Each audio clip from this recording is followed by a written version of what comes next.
Hey everybody, welcome back to No Filter. I'm Donovan, this is Maggie. And today's subject is going to be based on domestic violence. We would like to reach out to most of our female audience and say, have you ever been a victim of domestic violence? Before we get the program going, I want to let you know to reach out, ask for help, and don't be afraid, but don't take advantage. All right. Our caller today is a woman named Lexy, and she's had a huge issue in the past with domestic violence, and she has asked us to use an assumed name, so therefore nobody would recognize and give her further issues. So please try to be sensitive to Lexy, as she has a lot to say. Okay? You ready, Jeff? Let's give her a call. All right, here we go.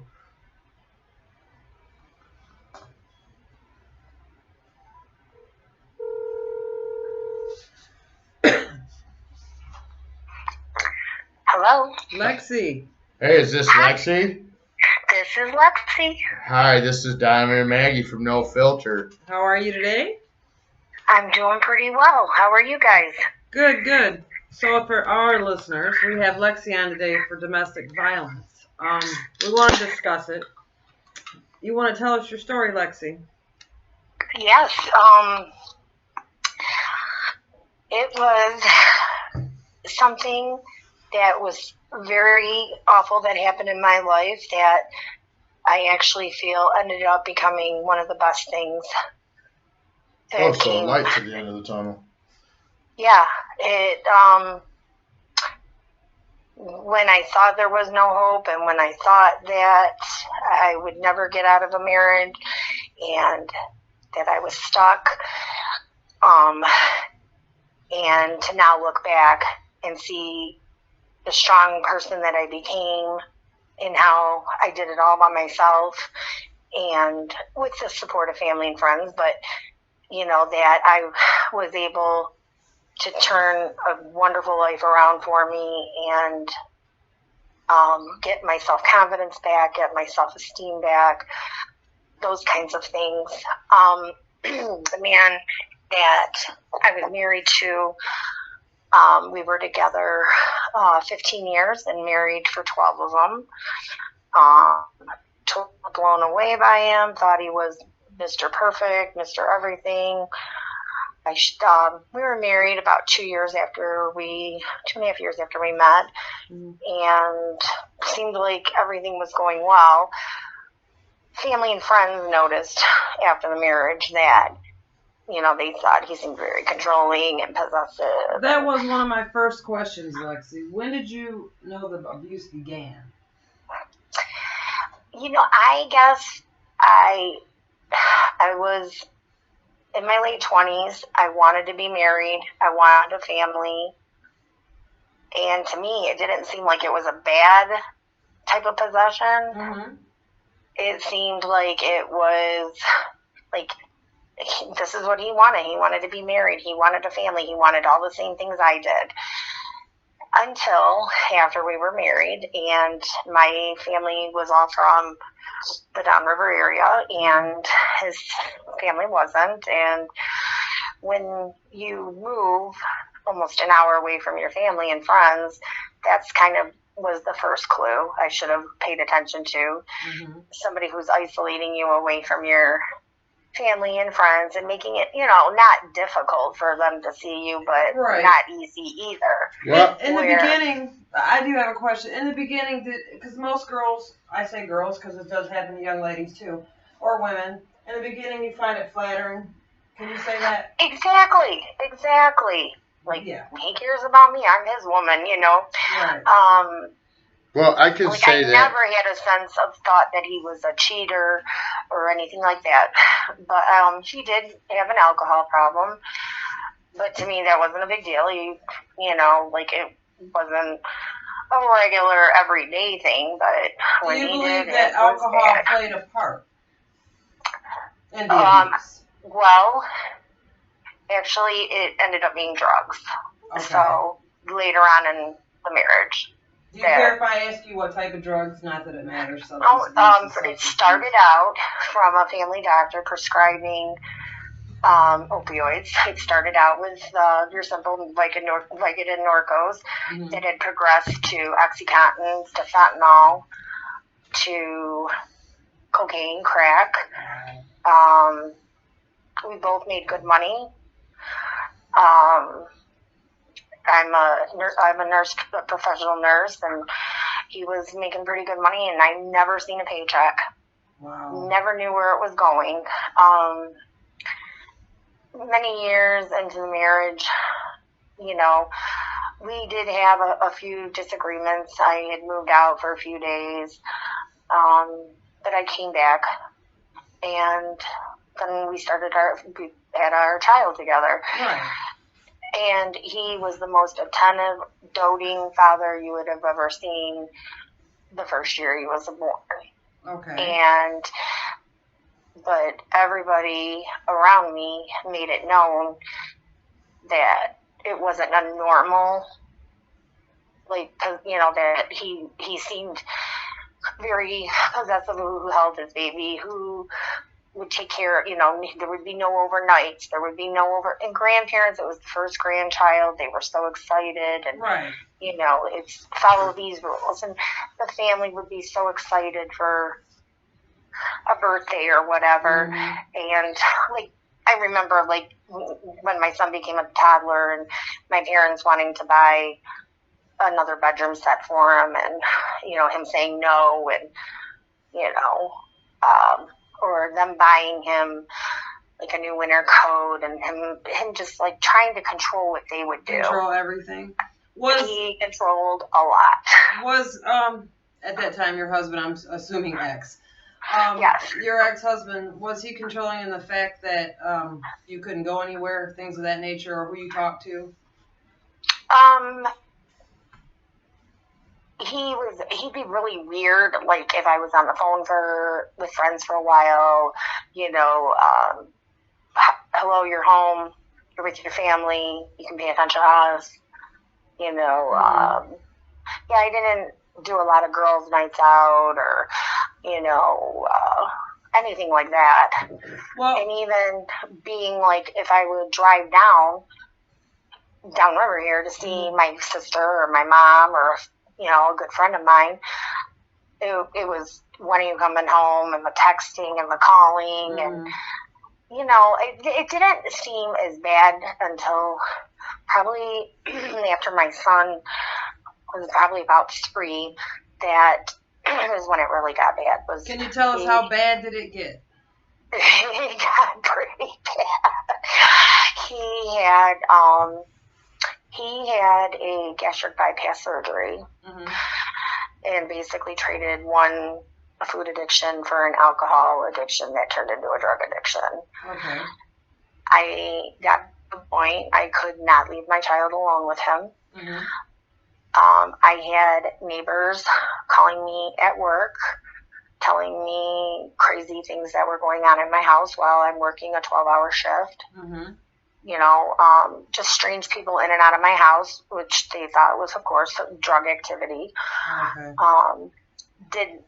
He had actually went over to my neighbors one evening and asked them to listen on the baby monitor for my son, because he was probably on a drug run. And my neighbor said, "No, I'll come sit at your house with your son, but no, you're not leaving a baby, right. alone." He was out of his mind. Okay. So I had been researching divorce and trying to make a plan, which is important. Right. I was trying to make a plan on leaving. Every lawyer I talked to, it was very discouraging. That they felt that I would be, because we had been married for over 10 years, that I would have to give him the lifestyle that he was used to. Oh, wow. And I made almost double what he did. Oh. And so I would be paying him. And I just was like, well, then how am I supposed to live? And how am I supposed to provide for my family? But I kept, getting consultations and trying to put my ducks in a row, and right. Knew that this was not a good situation. If you can't even leave your child with the parent so you can go to work. It's pretty bad. How bad did the abuse get, Lexy? The physical abuse? He was very, he was always very verbal and mentally abusive, but the physical abuse, which is abuse, obviously, didn't happen until the night he was arrested, and that was when it all began. I had enough. I had came home with my son after working a long midnight shift. Mm-hmm. He had been high all night and drinking. I needed to go to sleep to go in for another shift. I couldn't even stay there because of his condition to let a child be there. Went to a family member's home to sleep. Ended up getting the night off. Anyways, what happened, I had finally decided in my head, I'm not going to come home to this anymore. I'm done. I was having such depression. My family was begging me, what is going on over there? Something is going on. It's really bad, isn't it? And it was. There was lots of fighting. At that point, my son was in kindergarten, and he wanted to come home every day at lunchtime, or he would make himself throw up at school so he could come home because he worried about me. So it was obviously took an effect upon your children. Yes. Yeah. Well, I only had one, but it was every day. We have your son here. He's very ill. You need to come get him. But once he was with me, he was fine. He just didn't want me to be left alone with his dad. His dad was very domineering, very strict on him. We didn't agree on that type of discipline. He thought it would be okay to hit a 3-year-old over his lap with a belt. I felt that was not necessary. He's 3. That's the thing I was going to ask you. How was the physical abuse? I mean, how bad did that get? He pulled a gun on me several times and told me that there was no such thing as a divorce, that we would never be, we would never get divorced, so don't even think about it. Held a gun to my head during sex a few times. Oh my God. But had never physically punched me or, done anything like that. So the mental game was on. It was on. Right. So I had made a decision that I was going to get the money and file for divorce the next day that I was off work. And if I had to borrow the money from family, whatever, I was going to do it. And I didn't care. I didn't even care. I was so unhappy. When you drive every night to work and you're thinking about driving your car into a wall because you just want to die because you don't want to go home to that anymore. And you don't want to go home to not knowing what to expect. I understand. I can say that I remember not wanting to go home because I couldn't stand being at home. I was in an abusive relationship myself. And it's kind of funny because a lot of women don't understand that men can be abused just the same. Absolutely. It is true. There was a point where I would come home and she needed to be on her medicine is what it was. It wasn't a fact at that point that I knew drugs was in play. But I worked severe hours, so I never really got to see that part of it. But I remember coming home and pulling into the driveway, and I'd see her in the front window of the house looking out at the truck, and I could tell just by the demeanor in her eyes that I should probably leave, and I would.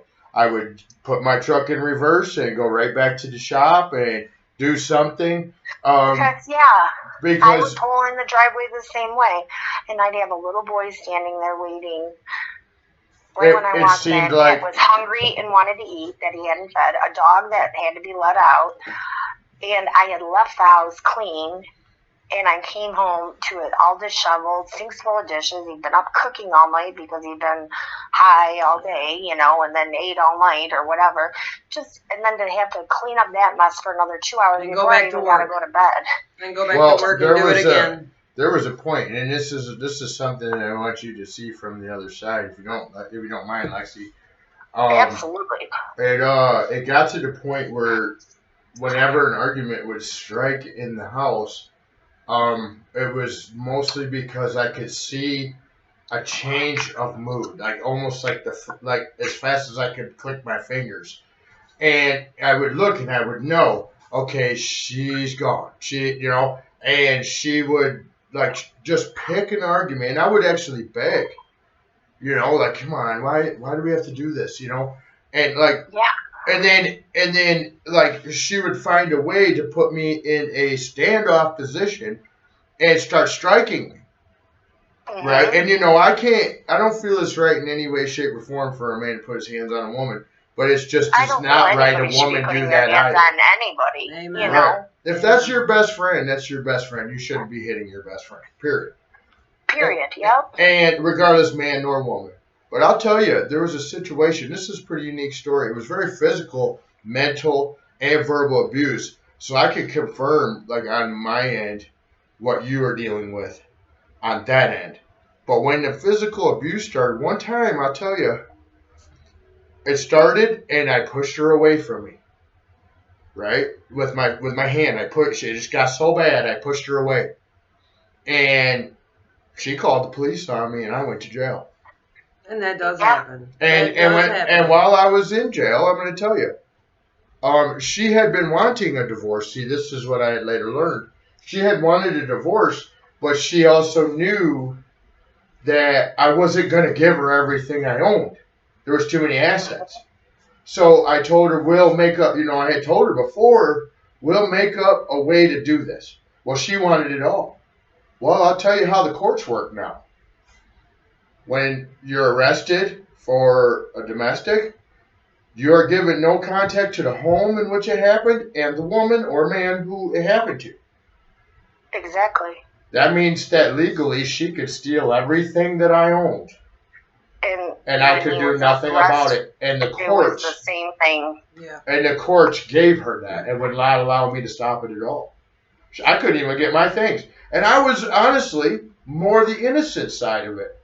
And I'm trying to explain to the court, like, this woman needed to be medicated. She's still not medicated. And as I learned through the court process, they told me she could contact me, but I could not talk back. See, right. that was one-sided, the no contact. So I asked the guy, so she could sit and antagonize me and I could do nothing? Like even tell her, don't call me again?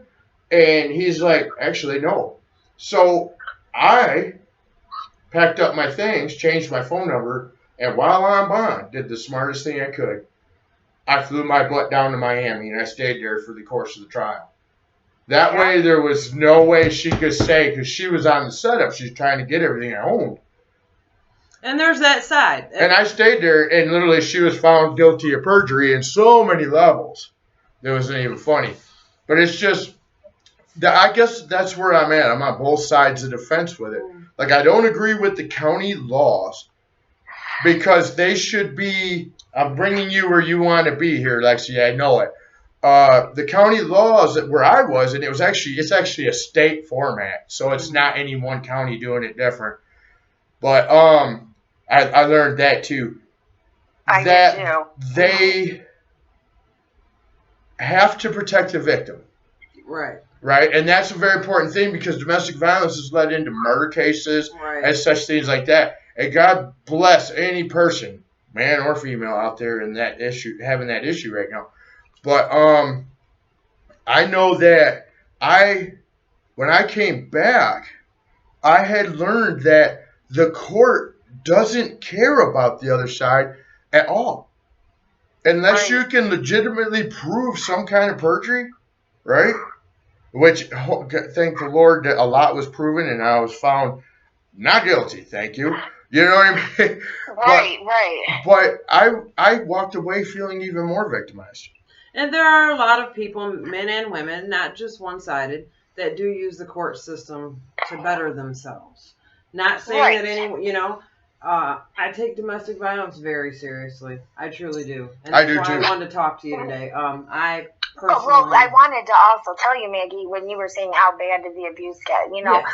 a lot of it I have forgotten and pushed back in my head. And we do that. But I'm now thinking now back of fighting we had and where I went to grab my cell phone to call a friend to come get me and my son, or you know, because he's blocked my car in the driveway and not, you know, whatever. And he took my phone and broke it in half. And now these things, you know, like I forgot those things. Those are the red flags that I mean, honestly, I understand. There's a lot that I don't want to remember. I will say there are two great organizations I'll talk about. Yes, that helped me through me and my son through a process, and it was years, and that I think really, really helped us. But the night that I finally decided I had had enough, I was on the phone with a very, very close friend of mine, my dearest friend, and I told her my plan. He had been listening. We had a ranch-style home with a washer and dryer in the basement, and I was in the basement, and I was acting like I was doing laundry, but I was like leaning over the washing machine, and I was telling her my plan, and it was late. It was 11 o'clock at night. My son was in bed, and he had school the next morning. It was a Sunday night, and, you know, I said, I'm talking to mom and dad in the morning. I'm going to get the money. I'm just going to file. I don't care if I have to go live with them for a little bit. Right. You know, whatever. And little did I know, he had been listening through the vents. He was a hunter and carried a CCW. Oh, God. And we had multiple guns in the home, but most of them were locked. But he had a Glock 9mm that he always carried with him. Right. And I did not know that he was standing behind me. Like, it's out of a Lifetime movie, I kid you not. And grabbed me by the back of my hair. And that was the first time he ever grabbed me, like, physically like that. Started pounding my head into the washing machine and pulled my head back and started hitting me in the head with the butt of the gun. Well, my forehead broke open, began to bleed heavily, and other spots on my head, you know, were lacerated and bleeding. I was trying to fight away from him, but when somebody's under the influence of drugs and alcohol, it's really hard to they fight. have more strength. Yes. It was unprovoked. And it's never, that's the thing. As I said, bringing on this topic today, if there's anyone out there, and I'm not cutting you off by any means, Lexy, if there's anyone out there that is feeling the way Lexy's telling you right now, or if you're going through it right now, or get out. I don't care what it takes to do it. Get out. There's always a way. It's not going to get better. No. I kept thinking he had a lot of mental issues that he never got treatment for. It's usually he lost the case. His parents very violently. There's a lot of stuff in his family history when we would go to marriage counseling, he'd still turn to me, even if it was to help fix him. And would try to convince the counselor that I'm bipolar and that you're the crazy one. Exactly. You know, I gotta stopped meeting with him and met with me and was building me up to leave him. I gotta interrupt just for a moment, but this is a small fact that I just came to terms with. As Lexy's telling her story, I am literally running and replaying in my head everything that happened in my relationship. And this is what happens. And it's like almost like I am, like, I know some of the followers out there and the subscribers, they're probably doing the same thing. Yeah. So, like, don't create no PTSD in this home. Holy smoke. No, I'm just playing. But anyways, do you understand, like, how familiar ground you are right now? Oh, yes. But, like, I have, like, some serious opinions about the courts when it comes to that. Now, don't get me wrong. The court nowadays have changed so much. Right. I want to focus on that area for a little bit, Sure. because that is a part of this. Let's talk about how the court proceedings went and how you felt about how they treated you. Right. Well, to like kind of finish like what had happened was I got hit several times in the head with the gun, ended on my back, and he shoved the gun down my throat, breaking my 2 front teeth. Oh wow! And pushed the slide, you know, to. He said he was going to take us all out. You want to leave me? You want to leave me? The only way you're leaving is dead. You will not take my child away from me. You will not divorce me. How did you get out of that? While all this is going on, the phone that I was on had flown across the laundry room floor. Mm-hmm. My very best friend had been called. She was still on the line. She could hear me screaming. Thank God. Thank God. She didn't know what was happening to me. And she is 40 minutes away from me. And she called the police department to please go there to do a well-being check. She felt that I was in danger. They said, what do you mean? She goes, I think she's being assaulted. Do you think, or are you sure? She says, I'm sure she is. Right. And they responded within a minute to 2 minutes.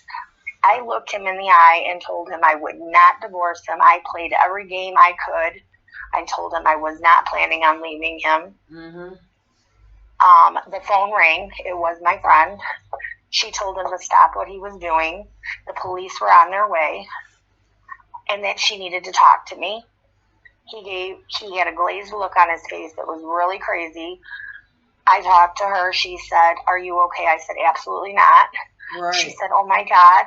She said, to let you know, the police should be there right now. And I said, okay, thank you. And I convinced him. I don't know how I did it, but I did. I go, let's go. We'll go upstairs. I'll wash my face off. I was covered in blood. You had to save yourself. Covered. And I said, I will tell them. I'll put a towel on my head. I will tell them we were just having an argument. I will get them to leave. He believed me. He really believed me. When we got to the top of the stairs, I ran out that front door. And I'm a big girl, and I ran faster than I've ever ran in my life. It was March. There was 6 feet of snow on the ground. I jumped a snow hill. I don't even know. Bless your heart. Yeah, but I felt terrible because my son was still in the home. I just knew I had to get out that door. Yeah. And I made it out the door, and I ran, and one of the police officers was just coming up to the porch, and he grabbed me and took me around the side of the house. He said, does he have a weapon? I said, yes. And then he had radioed on that there was an armed man in the house. There was a young child in the front bedroom of the home. The thing was, is the city we lived in, he was very close with the police department. Oh, God. He had worked in security at the hospital nearby, and he had also played baseball. They were on several baseball leagues together, and we would party with them on St. Patrick's Day and have pub crawls, and so he knew most of the police department. It's a smaller town, but that could not have been easy for you. No. But the police officer who grabbed me was young, new, and he was not messing around. Thank God. Where the other officers were calling him by name and asking him to come out, and he slammed the front door and locked it. My son had heard commotion and got up, and he watched my ex-husband put the gun in the safe. He told my son to get his coat on and his boots, and my son wanted to know where I was. He came out carrying my son in front of him like a human shield between him and the police department. Dear God. They had asked him several times to get to the ground, and he wouldn't. Finally, the police officer who I had been with, he basically walked up to him and was like, get on the ground now, and put him in the back of the car. My ex-husband was so irate. He was saying he was going to fight them all, calling them punks, and my son and I went into the house with several officers. I called my parents. It was now almost 1 a.m. I said, I need you. They said, oh my God, it happened. We knew it was going to happen. We just didn't know when. That's pretty typical. Honestly, from my point of view, and I'm quite sure there's more women out there and young girls out there that know what we're talking about. And men. And men. Right. At the end, you hear that a lot from family and friends and say, we knew it was going to happen. We just didn't know when. I would like you to do me a favor, though, Lexy, if you could. You were going in the direction of a couple of organizations that are out there that women could seek help at. Could you possibly, you can on this show, give the information to our followers in case we have some in the same position? Right. Yes. Well, one was for my son. It was in Southgate, and it was through the Guidance Center, and it's called Kids Talk. Kids Talk. We're going to write that down because we're going to focus at the end here a short little thing about that, so therefore people are well aware of where to find that help. Amazing. Now we are. Let's hear about the other one real quick, though. Okay. The other one was First Step, and that's for women. Right, but once I went to First Step for several months, and then I ended up meeting a counselor where I was taking my son, and I started seeing her also at the Guidance Center. And these were, I had insurance and everything, but these were state-funded programs for children who have been through something traumatic, and that it's covered. Like, I didn't have to pay copays when I took him. They are and great they started about that. out aggressively. Like, they wanted to see him twice a week, and then we did that for a long time till once a week, and then every other week, and then they had a little graduation for him. It was great. And then about a year after we had completed it, he was having some troubles again, because your son, like, he still loved his dad, even though he was mad what he did to me. He would worry, like, did Dad eat Thanksgiving dinner? Oh yeah, Dad had Thanksgiving dinner. But that's typical, children. That's it's a hard road. It's a very rough road. I would like to address something if it's possible. And this is gonna dig a little deep, okay, Lexy? But try to be truthful, because I'll be truthful, and I'm sure Maggie will be truthful. Absolutely. And this is the hard truth, guys. Do you, Lexy, still have that small ounce of that old control from him in your heart, as far as, I still have that ounce of love? Because I hear that so much. I think because in your voice it almost sounds like years ago, not the person he became. Okay, cool. I can agree. Like, you remember the good times, and that's where your love lies. Right. Like, when the day I got married was the happiest day of my life. Nobody could have told me different. I would have still ran down that aisle and did it. No, don't get me wrong. I don't think that you, me, Maggie, in that situation would ever allow that person back into our lives full time. No.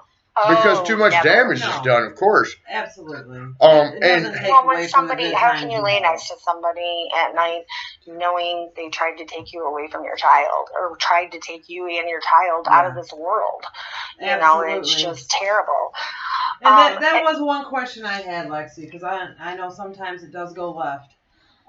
In your abuse, mental and physical, was there any time? I know you did say that he had spanked your child with a belt one time at 3 years of age.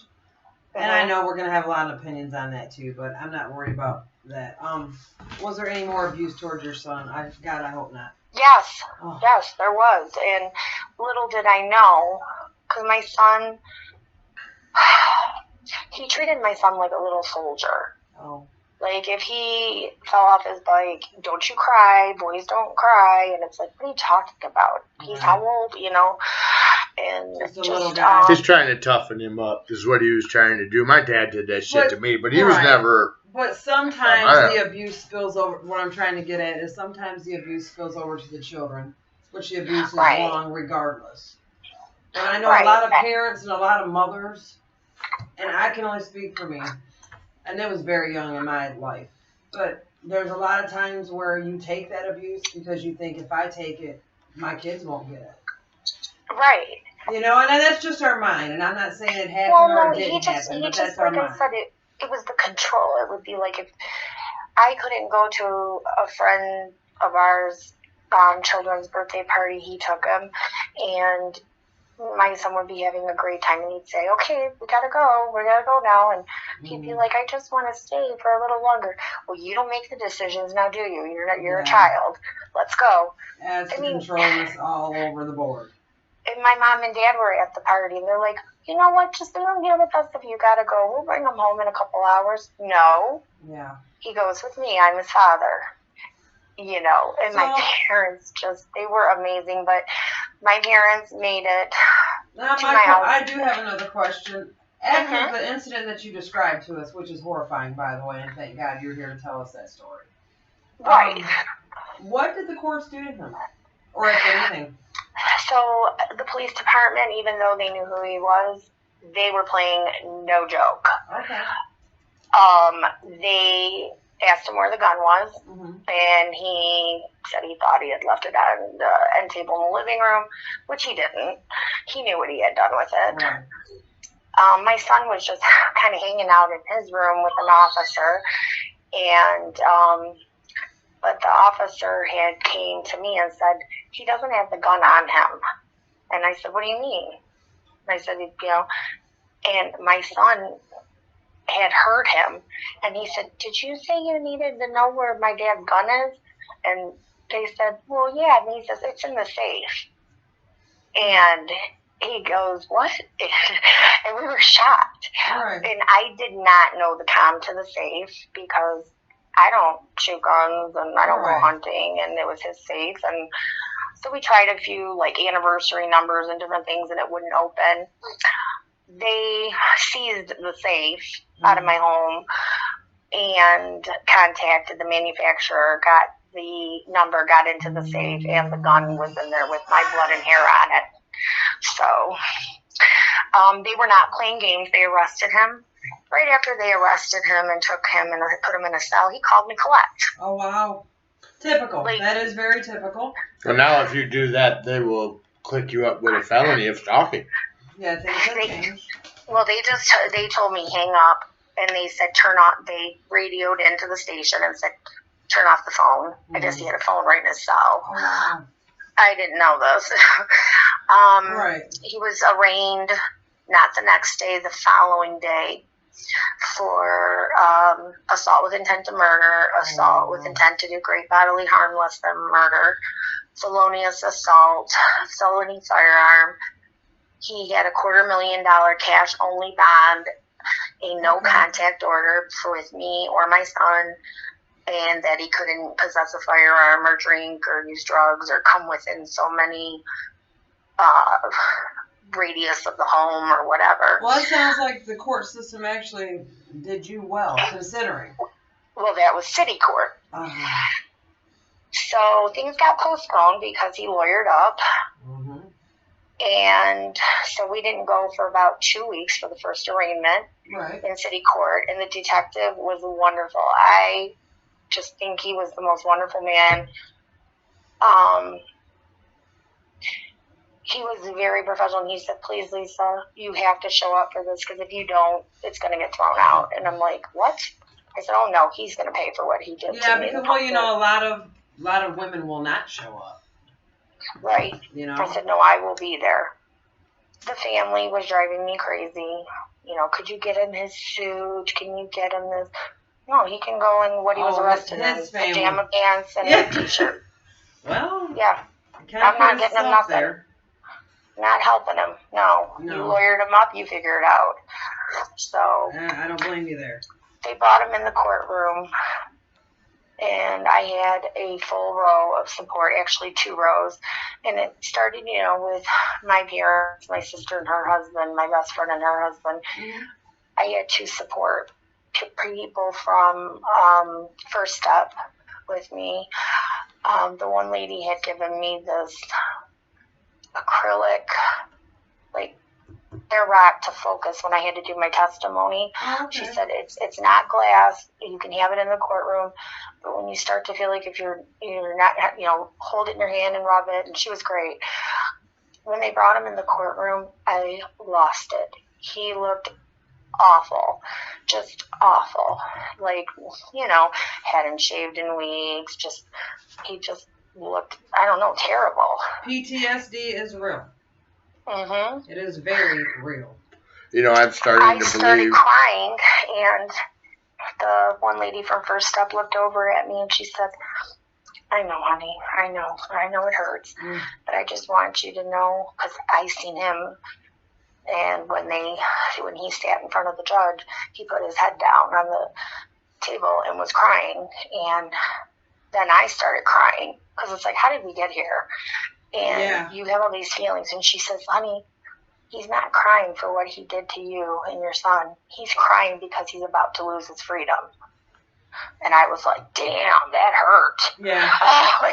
Whoa, she's telling the truth, Like, it's an emotional roller coaster on every side because, at this point now you have your child.